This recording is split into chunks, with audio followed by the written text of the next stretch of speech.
Chapter 3.4 is on equations of linear functions from their graphs. So what we're going to be doing is we're given a graph and we have to write the equation from it. So if we look at these three equations, y equals 2x, y equals 2x plus 1, and y equals negative 1/2 x plus 1. This first equation, y equals 2x, looks like that. The second equation is the same graph shifted up 1. And the third equation looks like that. And so a couple observations we can make from this. You can see that lines 1 and 2 are parallel, and what's used to represent parallel is a symbol like that. And line 3 is perpendicular, and that's the symbol used. And parallel means that the two lines are running next to each other and will never intersect.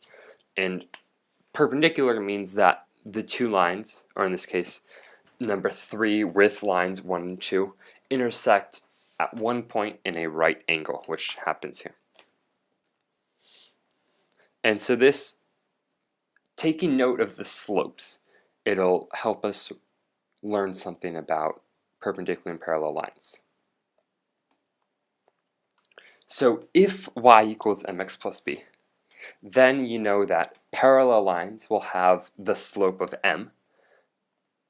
So in this equation, in our previous example, if we use y equals 2x as the standard equation, then all parallel lines will have a slope of m equal to 2. And on the other side, perpendicular lines will have a slope of negative 1 over m, or the negative inverse. So the slope would equal negative 1/2, which we saw in equation 3. So now some practice problems.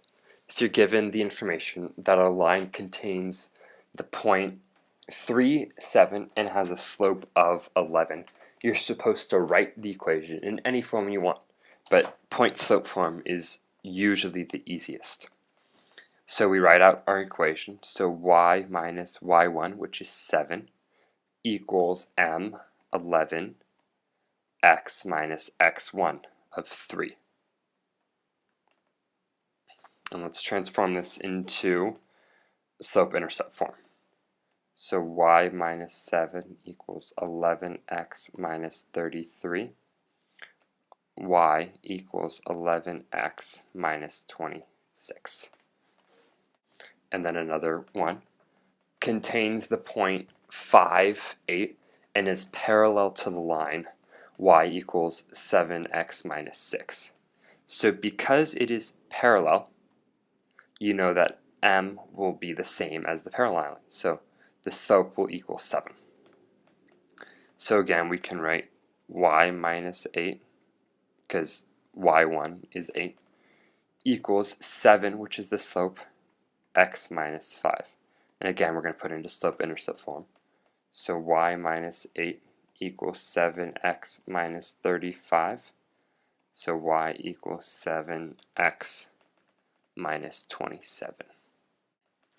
And one last one contains the point negative 4, 6, and is perpendicular to the line y equals 7x minus 6.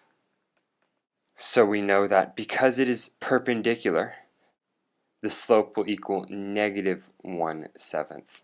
So we can write out our equation y minus 6 equals negative 1/7 x plus 4. And that is your equation.